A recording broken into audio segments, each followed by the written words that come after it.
everybody, and welcome back to The New Nasty Boys. I'm your co-host this morning, afternoon, evening, whenever you decide to watch or listen to this thing, Billy DeVore. And sitting next to me are my two co-hosts, Jake Paulson. And Chris Weir. What's up, Nasty Nation? Welcome back to the Fart Dunge.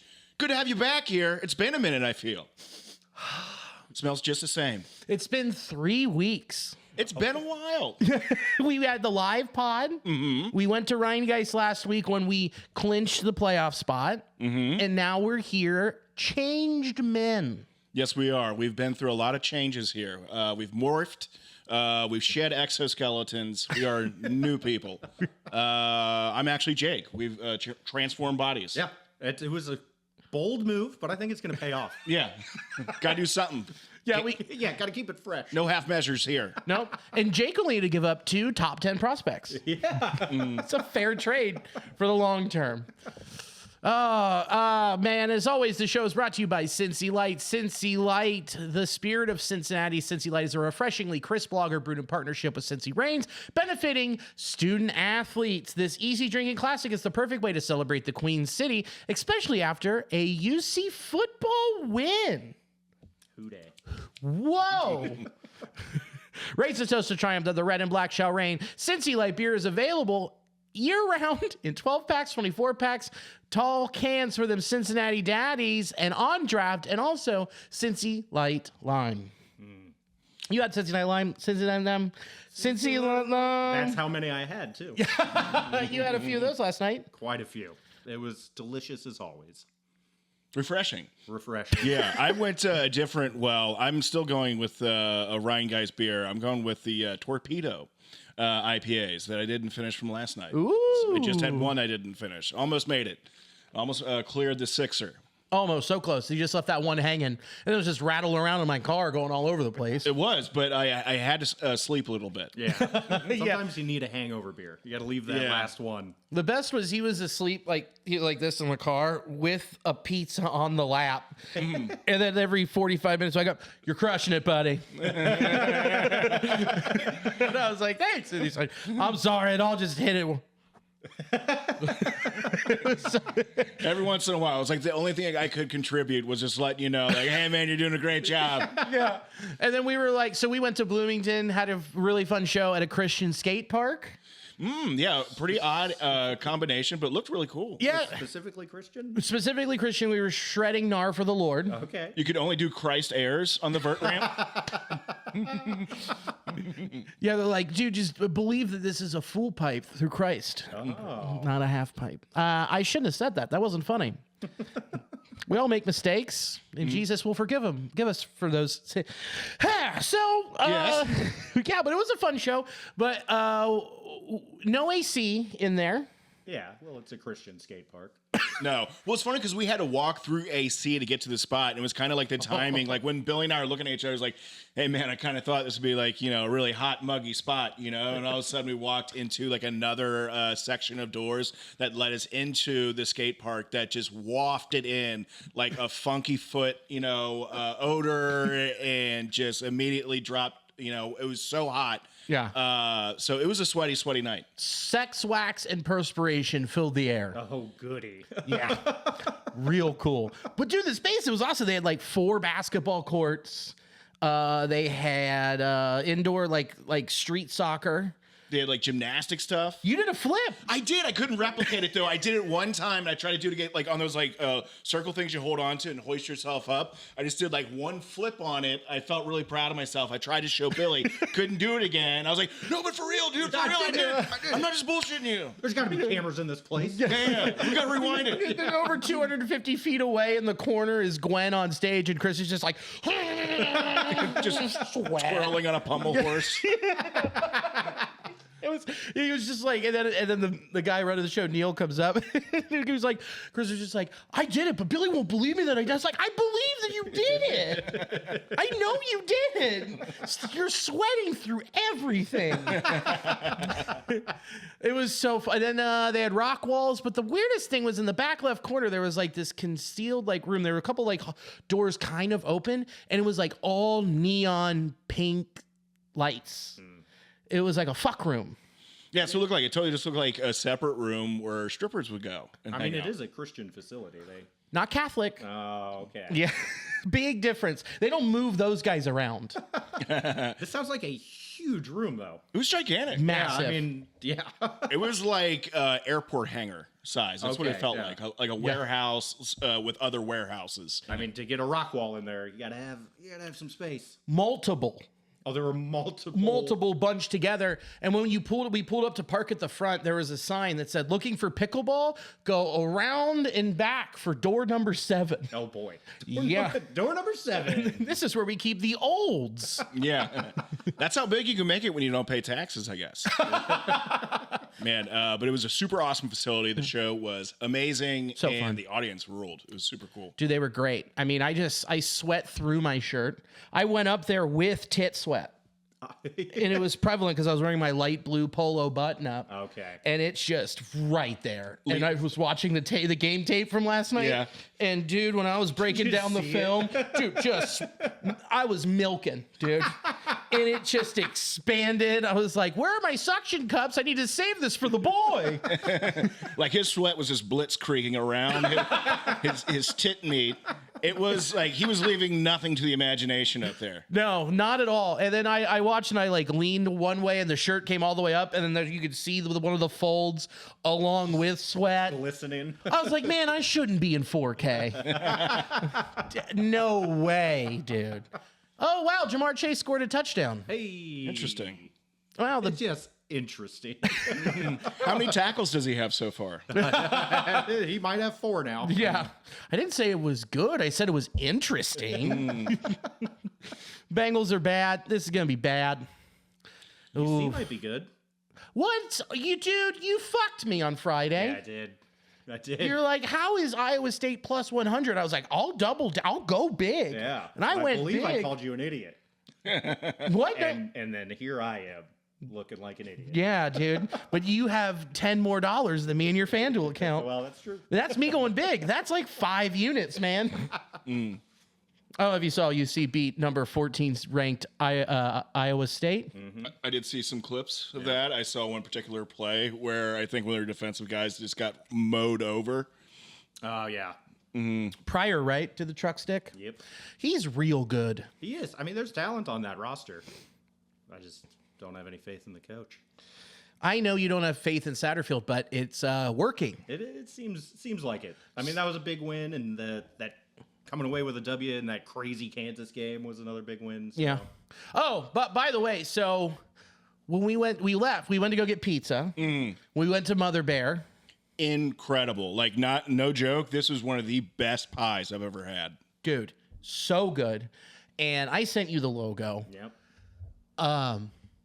Mother Bear is stacked, dude. Oh, yeah, she's thick. Whoa. Yeah, she was definitely drawn by Pixar. Or perverts, but then still Pixar. Yeah. It's like Berenstein Bears meets like hentai. Yeah. That's what it was. I didn't know the heavy metal illustrators did Pizza Bear logos. Yeah. Well, logo, regardless, they were crushing it as far as the pizza goes. Dude. Yeah, the pizza was great. The hairy tits on the mom bear were great. The service was whole awesome. package, huh? Oh, man. Just 4 stars on 2 Ds. Big fan. It was great. And then we drove back and we were here. And then Friday we just hung out at my house and watched football. What did you had a show Friday? Yeah, I was in Columbus. I was doing a show at Land Grant Brewing. Yeah. It's pretty fun. They had like this outdoor event where they were benefiting for it was some like ASPCA. It was Humane Society. Okay. For like dogs, cats, that whole thing. Outdoors, which typically isn't good for comedy, but this was great. Like all the people there were just wanted to be there, having a good time. A bunch of dogs in the audience, and we set up like on a tennis court. And had a good time. Although there was also like another part of the like festival was doing like a Taylor Swift like release album thing at the exact same time. Oh, a Taylor Swift release? That's what I call taking a shit. Oh yeah. Hey, Got her. Yeah, you nailed it. So good. I smoked that billionaire. I'm just dropping another T Swift album. Oh, the life of the showgirl. Plop. Plop. Yeah, but no, it was good. Really fun. Was roasting T Swift up there for a hot minute. So it was good. Yeah. Show girl, show hole, bitch. Come Yeah, on. man. Let's see. Got her, dude. That's exactly what I Got said. her, dude. She just, like, this album, I just know the two things. One is she wrote a song all about Travis Kelce's dick. Really? Called Wood, and she talks about how big it is and fucks her stupid. Yep. Wood. It's straight up called Wood. That's fucking hilarious. Look, It's so bad. if it has a really good beat and you can like dance to it, I'll take it. You know, because that almost sounds like Cardi B lyrics, and I love that shit. He'll take that Wood. Yeah. Oh, yeah. But if I can dance to it, but if it's just like, you know, her standard, like it just sounds, you know, like teeny bopper music for children. It's that, Okay. but worse. It's like if Kids Bop wanted to talk about fucking. Not cool, man. Not great. And then she's picking a fight with goddamn Charlie XCX. You're gonna have the Swifties versus the gays. Not a good move, dog. Not a good move. That is just. Dude, that would be hilarious if T Swift turns heel. You know, like this is all, you know, kayfabe stuff. It feels like she's doing just like staying in character. Sure. She might do a heel turn. Like the WWE plot of the pop stars. I'll tune in for that. Yeah, like she Okay. goes Chris Gaines, dyes her hair black, starts like hanging out with the wrong crew. She already did that on the Redemption album or whatever, the one with like the newspaper text, and she dyed her hair black and like had eyeliner, and she's like, I'm doing bad. She just goes through so many eras. Dude, wow, that's so cool, man. I know she goes through so many eras because I've taken so many shits. Had so many Taylor Swift releases. Well, good for her. I think she'll be doing all right. You know. Yeah, that's the worst part. It's, dude, you can't escape her. Again, I know I bitched about this like a year ago, but she just won't go away. Like, movie theater this weekend. #1 movie in America was her 45-minute long video of her just like wearing dumb shit and dancing around when everyone should be seeing one battle after another. She has a movie in the album, like Yes. in the theaters. Yes, to go along with the album. And then she has like 15 different vinyl releases. So like when she drops a record, it sets like every other like album that's going to be pressed back like 3 months. It's ridiculous. And most of these people probably don't even like really care or collect vinyl. They just collect her Hers. vinyl. Correct. They don't even have a record player. Probably not. just hanging on or the they wall. have her record player that she sells. She's like a Disney corporation. That's what she feels like. Yeah. Yeah, that's exactly what she is. That's why I do not like her. She's not a musician. She's not an artist. She is a corporate entity. It's disgusting. It's foul. And then she's like at football games, which is like the most like dad boring argument. I've never even seen her at a football game. You haven't seen her? She's always at Bengals games. Yeah, she's always at Bengals games. She's UC always games. at UC games. Yeah. You know what? I can't even watch the Cyclones anymore. I see her in between all the time. Just like rhyming and being incoherent. God, she's awful. Talking about Travis Kelce's hog. To talk about Travis Kelce's Hall and how Charlie XCX is too much coke. Too much? Oh, come on now. Nah, man. Swifty, I was on your side for a while. Yeah, the lyrics are very bad I'm and boring. eventually going to look them up, but not now. I know that they're not going to blow me away. It's like, you know, I never thought about it like that.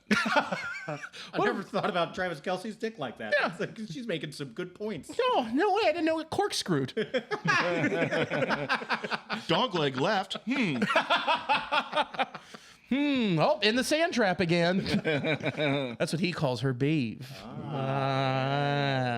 I'm sweaty. It was a little hot down here. No, it's not hot. I'm just getting really passionate about how much I hate that mousy looking bitch. This is a baseball podcast. Sometimes. Yeah. Now we're going to float a little bit away this off season. I feel like we're just going to let it rip for the first 30. I was trying to think if there's anything else that I wanted to. No, we should just get into it, I guess. Yeah. Yeah. Is there anything if you wanted to, before we just launch into disappointment and heartbreak and what could have been and what should have been? I don't really think I have much, but you know what? I'm not as disappointed, I think, as what everyone else is. It feels like everyone is in a state of gloom. I get that. But I don't necessarily feel that way. It was still a good season. It was still I mean, this was a good season. This is a young team that made the playoffs. by one of the biggest metrics.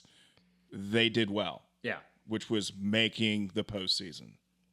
And they scored runs in the postseason. which had not happened in a long time. Yeah. It wasn't like we got destroyed. We scored 4 runs in the first game, and what we scored 5 in the first game. 5 in the first game, and what 4 we in the second. yeah. So it wasn't like a debacle or anything. It was Second most runs of the wild card series. Yeah. yeah. Just the Dodgers scored a whole lot more. Yeah, they're like good. Yeah, they're good. That's the thing. Played a good team. You played a good team that that also has their obvious holes. Yeah. And that is middle, relief, and setup. I mean, that's where the runs came from. Yeah, Bingo. the bullpen for sure. Yeah. That's where I don't see them moving very far this October. Yeah, it's what will end them for sure. Which is why you didn't you saw Vesia for one batter in game 1 Yeah. against the Dodgers because it's like, we're not gonna let you walk 5 dudes. We don't have a cushion. Yeah. So okay.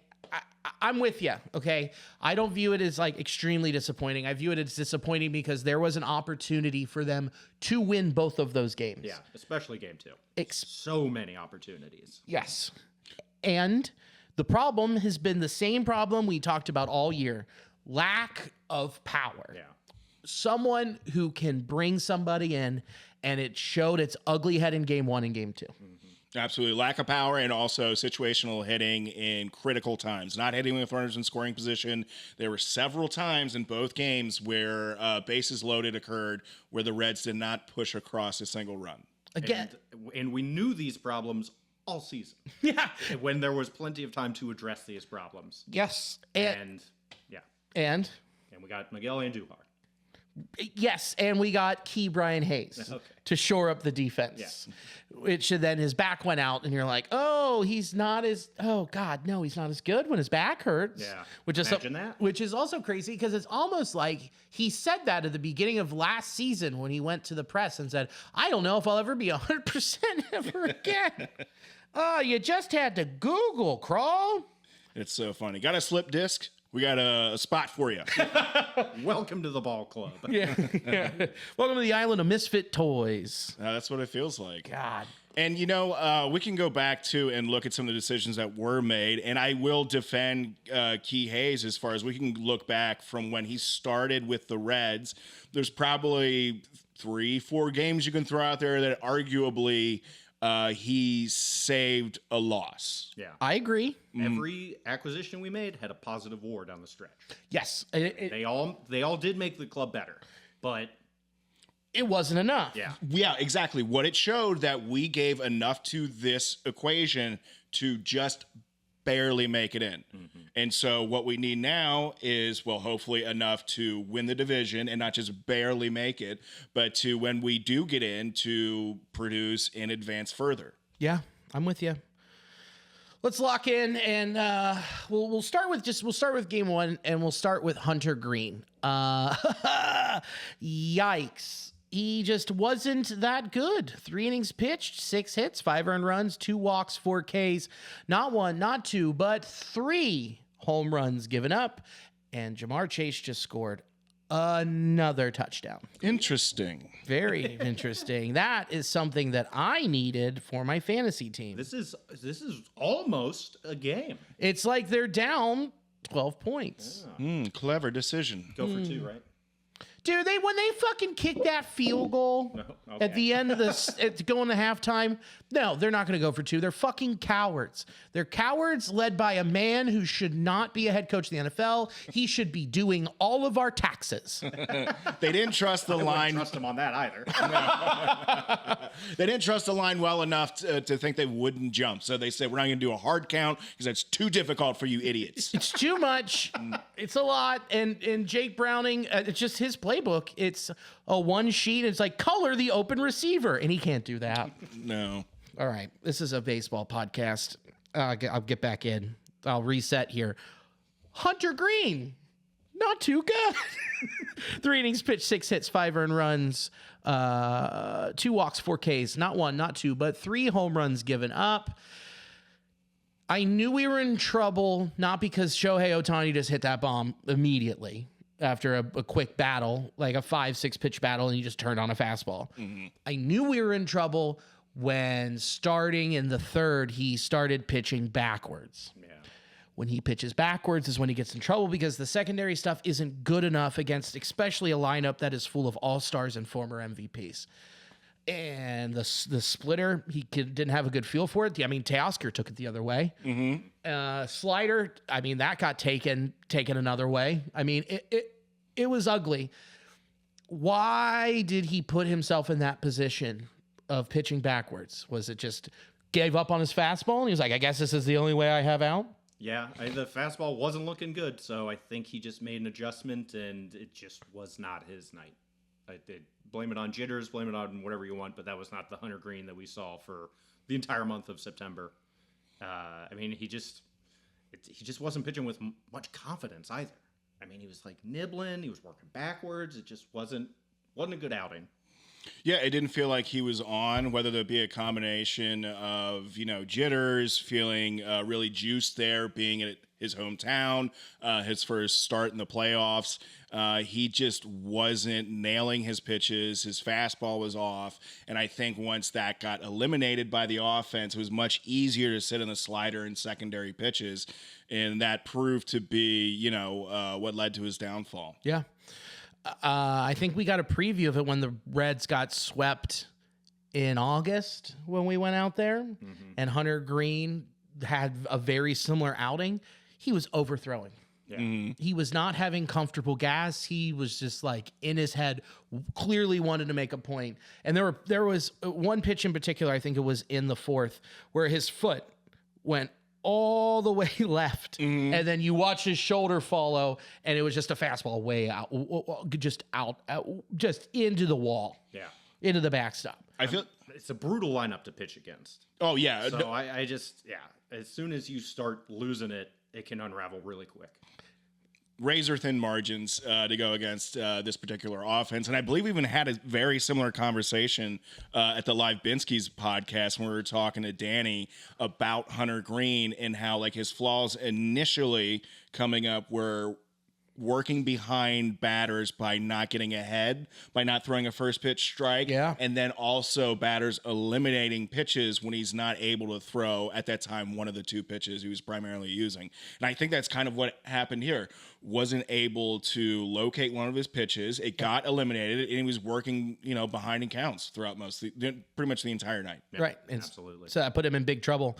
So yeah, I mean, he has to get those first pitch strikes, and he has to have that command, or else this is what happens. There is no like alternative route for him where you can watch someone like Lodolo who has 3 different routes that he can take if something's off. And same with Abbott. If his changeup's off, he can go to the slider and sweeper and then continue to work the fastball high. Hunter Green doesn't have that. Yeah. And I just don't know how you fix it knowing this is where he's at in his development. Yeah. I mean, you could try and add another weapon to the arsenal, but he just hasn't shown the feel for many other pitches. Lucky we got that splitter in there. Yeah, very lucky because, I don't think he'll ever have a changeup. It doesn't seem like it. They've tried, and it just didn't really take. I mean, there's so many different changeup grips. Like maybe you revisit it and just try with a different shape. I mean, throw a hard changeup. Anything to just like change the batter's eye level a little bit. Yeah. Keep him off that fastball. See if you just throw, hey, can you try a kick change? That might fit into your repertoire. Yeah. That matches your velocity and what you're doing. That might fall right in line. Yeah, having something different that can tunnel off of something else, because I think that's where Andrew Abbott especially gets out of it when he isn't on particularly. He has several different combinations of things to then go to. Yeah. Yeah, Abbott can be 6 different pitchers. I mean, he's had so many different games with positive outcomes during the season that it's very impressive. Yeah, we'll talk about him in a little bit. And then Barlow came in, locked it down, looking like Scott Barlow. Yeah. That was awesome. And Connor Phillips got tagged for 2 home runs. One of them by Teoscar Hernandez. That thing was where he was living when he's been thriving. It was a low and outside fastball, and Teoscar just knew it and yanked it. Jesse Rogers from ESPN came out and said, hey, they were tipping their pitches. Do you agree with that? I mean, it sure seems like it from the outcome, but I didn't see anything. I haven't didn't either. seen anyone else that's seen anything outside of him just saying that they were tipping pitches. So I don't know. You can blame it on that if you want, but like, it could just be the Dodgers. It's just professional hitter after professional hitter in that lineup. All we've seen is a video of them showing an iPad to Teoscar. That's not proof positive of anything. Yeah. And also, like, that's where he's been pitching the ball a whole bunch, and he's geared up for fastball. It's a really good lineup, and the Reds weren't throwing particularly well. Yeah. Connor Phillips was throwing well. Yeah, I don't want to take it away from him. Right. But, yeah. He just got beat by a dude who took less money to play baseball in paradise. Don't blame him. It sucks. I really wanted him on the Reds. But I think it was just better hitters out-dueling dudes. Out-dueling our dudes. And I think it's kind of a little bit of a cowardice on the people covering and saying that, like, oh, they were tipping, instead of giving credit to where credit is due. Yeah. And guess what? The iPad, right? He could have had there. He could have had on YouTube multi-view and being like, hey, did you check out these other games that are going on right now? Yeah, it could have been showing him Bluey on there for all we know. Like, there's nothing that suggests that there was pitches being tipped.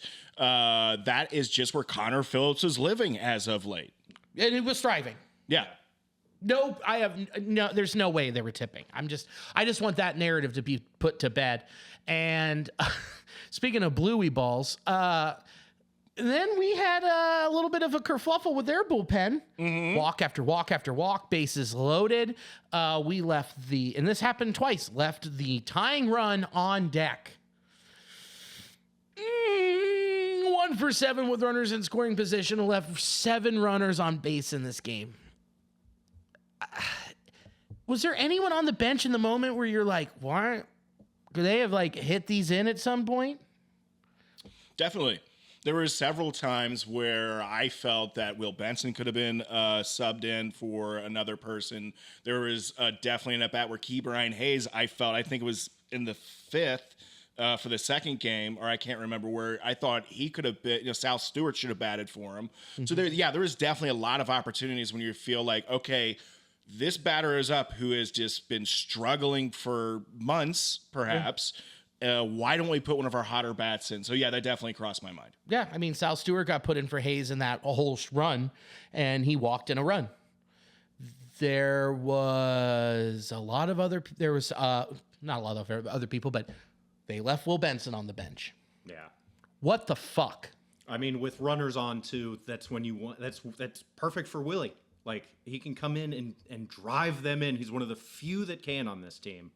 Yeah, it's not like you're asking Will Benson to come in to, say, start off an inning with no one on. This is like, no, this is when he's been producing, is hitting the long ball. And, oh, by the way, there's runners, on. This would be the most opportune time to make that call. He's going to see good pitches that he can handle at that point. Like, thriving. He thrives when the lights are bright. Yeah.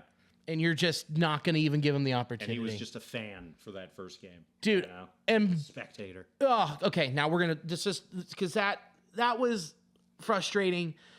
And you said something about Tyler Stevenson in that first game. He saw 14 different pitches. And you said, and he ended up striking out.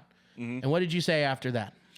Well, I said that, what do you expect him to do? Because if he walks, the person batting behind him is Ke'Bryan Hayes, and he's most likely going to strike out and not get on. He feels like Tyler Stevenson has to get a hit in that situation. He can't leave it to the chance of Ke'Bryan Hayes in that moment. So I totally understand why that happened the way it did. Yeah. And you know what you could have done in that situation is you could have pinch hit Will Benson right there. 100%. That's made for him, and you already had Sal Stewart in the game playing first, and you moved Steer to the outfield. Okay, then move Sal Stewart to third, and Spencer back to first, and Will Benson in right field. Yeah, that's why you have all these guys that are versatile, and they just gloss right over it. Yep, and those are the moves that you kind of expect Tito to make, to pull these levers. I mean, you watched him do it with the Guardians for years. Yes. Not a ton of great bats in that lineup either, but he knew how to use them. He knew to put them in when they were going to be successful. Yeah. he's had all year. You can't really say he doesn't know the dugout that well. Like Willie B should have been in there. Yeah, and also too with how kind of aggressive they were being with throwing around like a different concoction of the pitching lineup. With moving Lodolo into the pen, which I kind of like having a lefty arm out of there, but then they don't have Abbott close. I mean, we'll get to that in a second. Yeah. Well, I just felt like it was confusing with how aggressive they were being on one end with the pitching, seemingly. Yes. With how they're entering into game 2 versus how they were using the bench throughout both games. It didn't make right. Then it just was even more glaringly obvious the next game, and even with the pitching, because then you start game 2 by starting Zach Lytle. I understand that if you only have him going through the lineup once, but they didn't. They had him pitch 3 1/3 and let him get into fucking trouble. What was that? That was confusing because I thought, again, that was one of those things where you're like, okay, he's baiting them to get them to put in their lefty batters, and then they're just going to have Lytle go through the lineup one time, and then they're going to have Lodolo come in and make it, extremely difficult for those then lefties. We didn't exactly see it that way. They let him go too long, and then when they did put in Lodolo, they put him into a messy inning, I believe. No. I'm thinking of something. No, that was the other game. They put him in, but they didn't leave him in for past an inning and 2/3. Yeah. Why the fuck did that happen? He absolutely could have gone longer. It was, yeah. How long? Why? Yeah. We got to get Nick Martinez in there. Shut the fuck up. That was so perplexing. That's what it felt like, though. It's like, well, we got to get Nick in.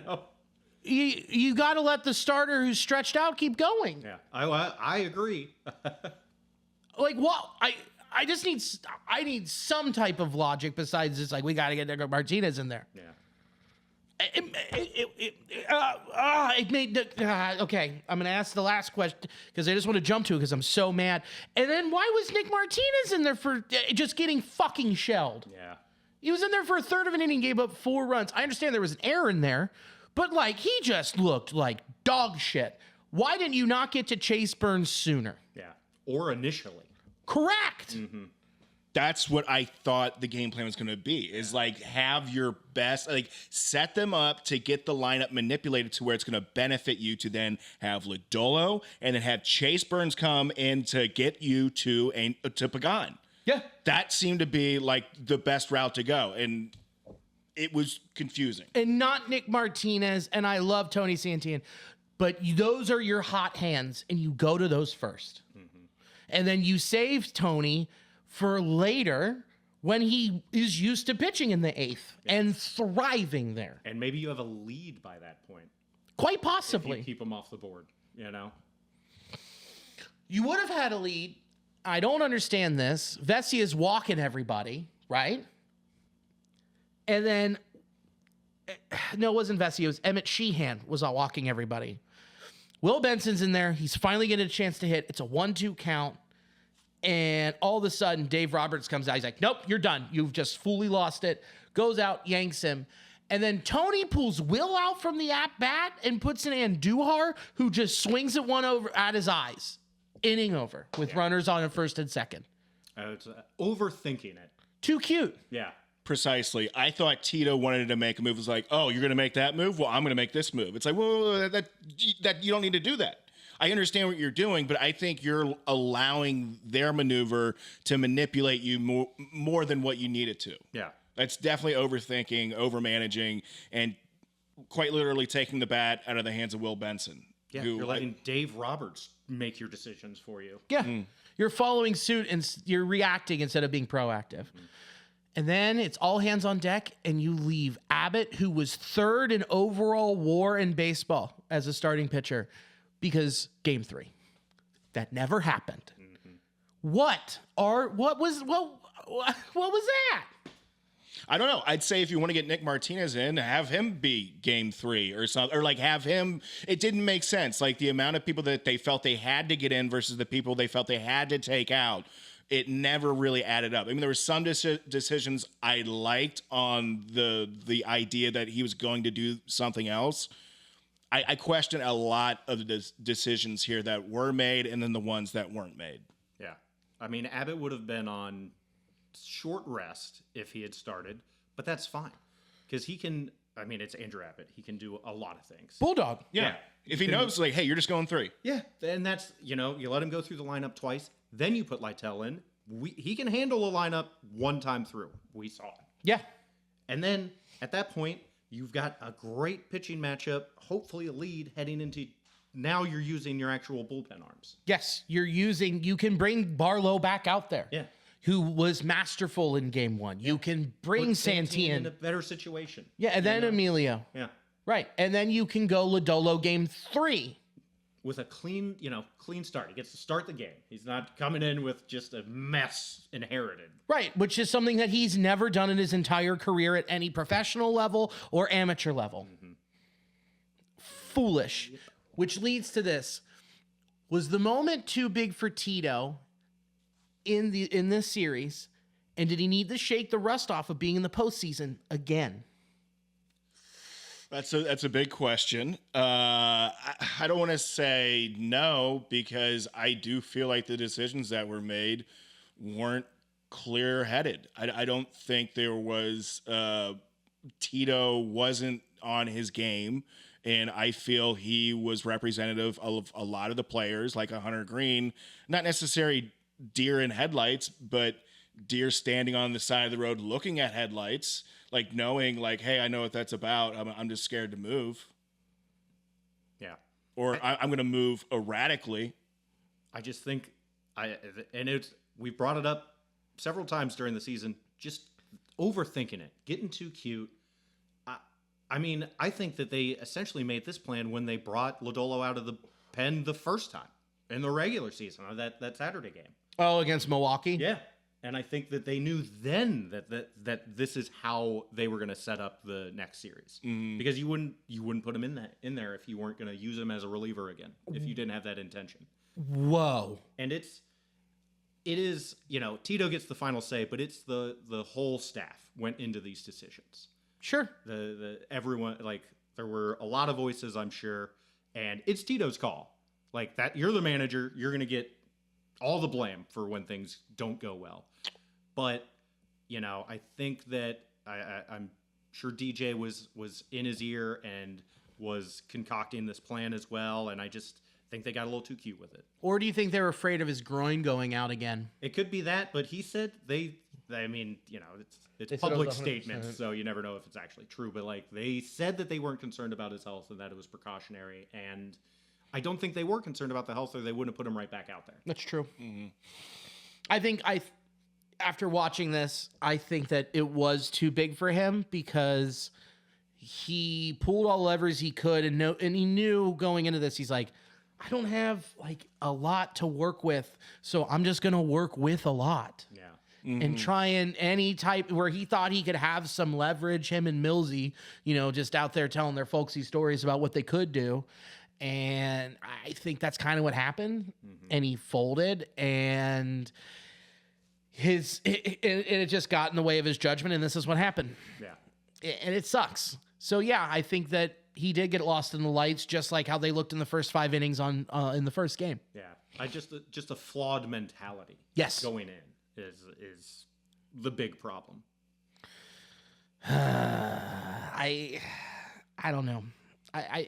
They had the opportunities, and they just couldn't capitalize. Yeah, there was definitely positives. I mean, I'd like seeing Matt McClain got a couple hits. Sal Stewart drove in a few runs. Was, I guess, the youngest player in Reds history to get a start in the postseason. Yeah. So there was definitely like a lot of positives, but they do not outshine the amount of clear negatives or situations that entering into 2026 need to be addressed. Yeah, I agree. Another thing with Tito too is I don't know if it's just Tito or the dudes in the clubhouse, all of this. Why did they leave Sal Stewart to hang out to dry like that with the press after game 2, where he's just sitting there, hands in his head, and he's feeling like this? He straight up said this to Caleb Noah of WCPO. I didn't get the job done, I didn't execute bases loaded. I didn't get the job done. And then I went out on the field and I couldn't make the throw to Nick. So that inning was definitely a big turning point. Tough pill to swallow. No accomplishment. He said, and then also when they asked him, like, youngest player in franchise history to start a game for the Reds, he said, and I quote, no accomplishment. I cost the team the game. Simple as that. And he said this to multiple other people saying, like, this is my fault why we lost. It is my fault. And I'm like, why are you letting this kid go out there and say this to the reporters? Yeah. Because it's not true. It's not his fault. He just got here in September. Yeah. Yeah, and he led the team in homers in the month of September. Yeah. He also went 2 for 4 with 3 ribbies that game. Great. That's the opposite. We understand that your glove is going to be a problem out there, but you're here to hit, and you did that part of the job. Yeah. Yeah. I hope there was a closed door meeting after that to address it, to let him know that it was not his fucking fault, but they were hearing these comments being made. Someone should have stepped up and been like, Sal's being real tough on himself. This was not this kid's fault. Right. Where's the vet to come up and grab him and be like, hey, man, you're going to regret this. Yeah. Come on. Come with me real quick. Yeah, exactly. That would have been a nice Tito moment to be able to speak out to the press and to Sal, maybe like in front of the press to say something like, hey, no, this is a team sport. And Sal has done more than enough to get us to this point. Yeah. And was super productive in these 2 games. Yeah. And he's going to have a lot more opportunities coming up to, even have a bigger, better impact. And it looks like he will. I mean, the moment was not too big for him. No. As he seems to think it was. No. I mean, he performed well, and you botched a difficult throw at a position that you're not used to playing. Yep. Which, like, that's like how this team has been all year, especially with the move of Marte to right. Yeah. We just expect this stuff when you're doing something new. And with a guy that it seems like they are going to move around the diamond a lot, you can't let him think that. No. Like, he's got to be able to shake off an error once in a while, because it seems like the plan is just get him at bats at first, third, second. But we'll see him in the outfield. 'Cause what they do with a lot of their young bats. Yeah. So you can't just let him go up there and be like, oh, my God, my defense cost us the game. It's Yeah. like, it may be, but your bat kept us in the game. Yeah, I don't want him to sit on this all off season and it shake his confidence, and then he's fucked for 26 and have another Connor Phillips situation again. Or focusing way too much on his defense with a young bat that he's going to have a lot of learning opportunities, and he can't get caught up on one error. Yeah. Yes, especially if you're going to be in an organization that so far refuses to get sufficient enough veteran talent to have around these young guys, on the field as an everyday player to help lead them. And if you're not going to, or if you're going to go through the process of, we are a team that learns on the fly, this is part of that. Mistakes get made when you learn on the fly. So you're going to have to do the things like, hey, address, players when stuff like this happens. Yeah. So, yeah, hopefully that just was something happened behind closed doors we just didn't see. But no, Sal did more than his fair share in this postseason and leading up to it. Yeah. And I mean, I think he is here to stay, and it's done. He's with the big league roster. I think you can write in pen at first, Sal Stewart. Yeah. Let's take a quick lap around the league and take a quick chat about what happened. Tigers beat the Guards. I think the Guards would have won that series if they had their closer. Mm-hmm. I mean, Gaddis just ran out of gas. Would you bet on that? Oh yeah, yeah, dude, I would bet on it. I'm calling Ipe. Yeah. Dude, the whole time at the bar at Wright House, I'm just standing up. Every time Ohtani was like dog shit, I was just like, free eBay. It brought me so much joy. It was fun. It was a good time. Yeah. Well, I mean, good for Detroit because they had an epic, which could have been the most epic collapse, but they ended up, righting the ship. Yeah. And then they go to Seattle and take game 1. Yeah. Heartbreaker. And extras. Yeah. There were a couple moves that we talked about on our way down here that might have changed that game. Yeah. I don't know about putting Vargas in that situation. I get you're playing the matchups, but the Mariners have a deep bullpen, and I just don't know. it didn't work out, so it's easy to second guess. Yeah, but also Kirby shouldn't have gone a third time through that lineup. Yeah, that's fair too. 959 OPS, third time through the lineup for Kirby this season. I mean, that's just on the that should just be on the wall of the clubhouse. Like, it's like the rules of the MLB. It's like, number 1, don't bet on baseball. Number 2, don't let Kirby go through a third time through the lineup. Yeah.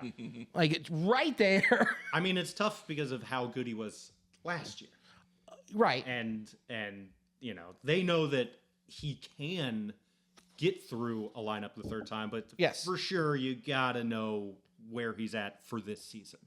This isn't, this isn't 2024 George Kirby. You're working with 2025 George Kirby. Yeah, you don't let him go back out there. Correct. Now this is what scares me, and I this is right at you. Are you worried that AJ Hinch might outmanage Dan Wilson and level the playing field for Detroit to make this a competitive series when it shouldn't be? I mean, I respect the hell out of AJ Hinch. I think he's one of the best managers in baseball, but Dan Wilson is a lifer. He's been in the game forever. Okay. I've watched him manage all season, Mm-hmm. and I think he's done a tremendous job. If you're asking if AJ Hinch is a better manager, I agree with that wholeheartedly. But Dan Wilson isn't a liability. Okay. Second guessing the bullpen usage, and that's fine. But hey, you blow a game, everyone's just going to automatically second guess the bullpen usage. Sure. And I don't think he'll cost them the series. If they lose to the Tigers, I think it's because they will lose to the Tigers. Okay. Not lose to AJ Hinch. Got it. Yeah. What do you think? Or do you you got anything? Not really. You guys are more. You guys know more about these specific things. I'm not going to be able to add more than what you guys just did there. Gotcha. Sorry about that. It's okay, buddy. Well, the game 1, Phillies took out the fucking Dodgers, or the Dodgers took out the Phillies. Sorry, my hopes. I was projecting.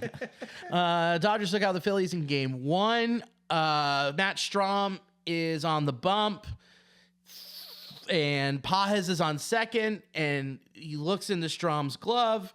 Pajes throws up the right hand, and then Teoscar takes it to right center field. You cool with that? Baseball, baby. I mean, that's baseball.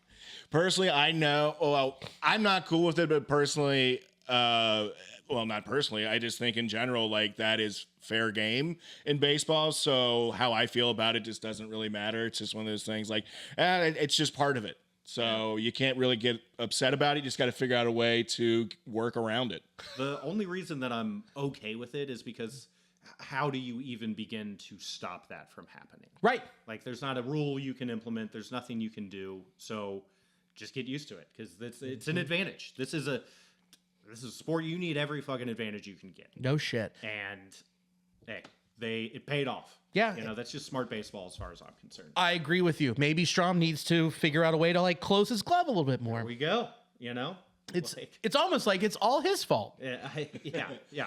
I mean, I remember when I used to play third base, and I'd watch the coach, the third base coach, give signs, and if you could pick up on, like, what their indicator was, I would do that, and then just be like, oh, I know a bunt is coming, and call it out, and then just be like such a big advantage, and that's just not too many degrees separated from just looking at the pitcher and catcher and relaying it. So it's winning baseball is what. Yeah. Yeah, it's legally cheating. Yeah. 100%. Toronto just buried the Yankees today, go up 2-0. I'm going to put a bow on it. I think this series is over. Blue Jays looking pretty damn good right now. Yeah. Got some rest. Vladdy has turned it on, found it. Dude, unreal. Unbelievable. Yeah.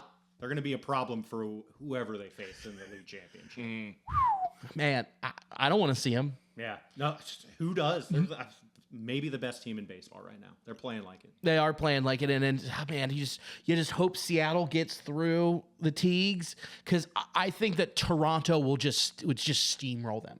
Yeah. It would be with how they're done playing, in for. Who would they not steamroll? Yeah. At this point, if the Tigers make it through, that's a sweep, I think. I agree. Well, they'll pitch Scooble one game, but Yeah, but then there's you can only cover up so many holes. And then I think Seattle would make it a very interesting series. We'll just have to see how the rest of this goes and if they can flip the switch. Because the rest of that lineup, aside from Cal and Julio last night, hit. And we're about to, it's 7:24 p.m. We have not watched this game yet, so this is outdated, so fuck. But man, if anyone outside of Julio and Cal can hit, they will win game 2. Yeah. And then they can win this series. Absolutely. So we'll just have to see what happens. But and then we flip to the other side of the bracket too. We forgot about this one. Brewers just gave the Cubs a old good old-fashioned death by a million paper cuts. Yeah, complete. Fun to see. They just brewed out, man. Yeah. That's just what they've been doing the entirety of the season. Just keep on. It's just a train that just keeps on going. And then I think the Cubs getting the off day on Sunday, playing on Monday, is going to make the world's biggest difference. It's been seeming like the teams that have had some rest have corrected some of the issues that seemingly were just guys being tired. Yeah, and the Brewers fixed that, and they came out and they're like, yeah, we got a game plan against Matthew Boyd. We've seen him before. Mm-hmm. Thing that's going to be interesting for the Brewers is how bad is Churio's hamstring? Yeah, like is he not going to play on Monday, or is he gonna? If he's out, this isn't good. Yeah, they can small ball teams to death, but like they need the boppers in there, and Yelich has been looking great. But so is Churio, and losing him would be a problem. Monstrous problem. Yeah. What do? You just have them out a series and hopefully, because if it's a hamstring issue, it's just going to get re-aggravated. It just depends on the severity of it. But if you can't just have a guy play through a hamstring thing unless you put him into pinch hit. I think you rest them till you lose a game. If they can come out, if you can come out and scrape together a win on Monday, then you rest him for Tuesday again. Yeah. And he can come off the bench, Sure. Just pinch hit. It's difficult to, really ruin your hammy if you're just up there to swing a bat and to be like, don't you fucking dare run too hard. Yeah. Like we did with Andujar. Yeah. Yeah. Right. So yeah, I think you rest him until you lose a game, and then at that point, it's like, how you feeling, bud? Yeah. You think you can do it? Think you can make it out there? Maybe DH? Hold on, let's get the gun. Let's get the massage gun. In between every inning. Seriously. Someone get the front. He's gonna have the thing heat wrapped, and definitely will have people like gun in that thing. Yeah. If they lose him, that's the two thumpers, and then there's William Contreras. So you have 3 thumpers in that lineup, but now you're down to 2. Yeah. So you can only flip it and just keep slapdicking so many ways, because the Cubs can go up there at any time and Seiya can homer, Carson Kelly can homer. We saw that. PCA can homer. Yeah. Kyle Tucker can get it together. That offense, I think, will not be as scared going in Monday and will be clicking more because they've had a night to go night. Yeah. And just take the day off, eat a bunch of fucking cheese curds, go to Mars Cheese Castle, sit on the throne, put on the crown, put on the robe, and just bang the specter. I'm sure that's what these professional athletes are doing on their off days. I 100% guarantee it. Putting on cheese crowns and tossing curds in each other's mouths like it's a Benihana's. Get out the beer bong. We need another spotted cow. 100% doing that. That sounds good. Because we're athletes. Yeah. And that's what we would do. That's what we do. That's what we do. We know athletes, baby. Let's just put a bow on the 2025 Reds season. What are your final thoughts on the season before we just fully launch into our favorite time of year, speculation, and how you can improve the 2026 roster? So, what are your final thoughts on the 2025 season? Thought it was a good year. Okay. It was a good year. This is a young team. There's a lot of things to be hopeful for moving forward. We made the playoffs. Scored some runs in the playoffs. Didn't go our way, but we have a good manager in place. I think we have a pretty good coaching staff in general, and a lot of the pieces are coming back for next year. Yeah. The guys that we're losing, Pagan's a tough one. Pagan sucks. You'd love to bring him back. What a signing that turned out to be. paid him nothing, and he was one of the better closers in baseball this year. Yeah. On $6.5 million, right? No, it was more than that because it was a 2-year, remember? Oh, yeah. But yeah, you'd love to bring him back. But outside of that, like Lytle, Martinez, and Duhar, not going to sweat these free agents too much. They can be replaced. It was a 2-year, $16 million deal. Okay, 8.5. And it'll be 35 next year. Oh, interesting. He had performance incentives that he earned all of, Hell yeah. which was games finished, which he got all 200,000, which was 20, 30, 40. Hell yeah. And For then, him. yeah, no, that's awesome. Good Yeah, for man. him. I mean, his next contract will be at minimum $10 million a year, but the Reds can afford that. You think? I'm not gonna. I don't want to speculate yet because that's we're gonna. Man, It's a long conversation. we have a long time to do that. Yeah. And I'm very excited to do that because we're gonna start doing that next week. But Chris, what say you, partner? A lot more positives than negatives for the 2025 year. I know there was a lot of times we're banging our head up against the wall because we weren't gaining the momentum that we felt we needed.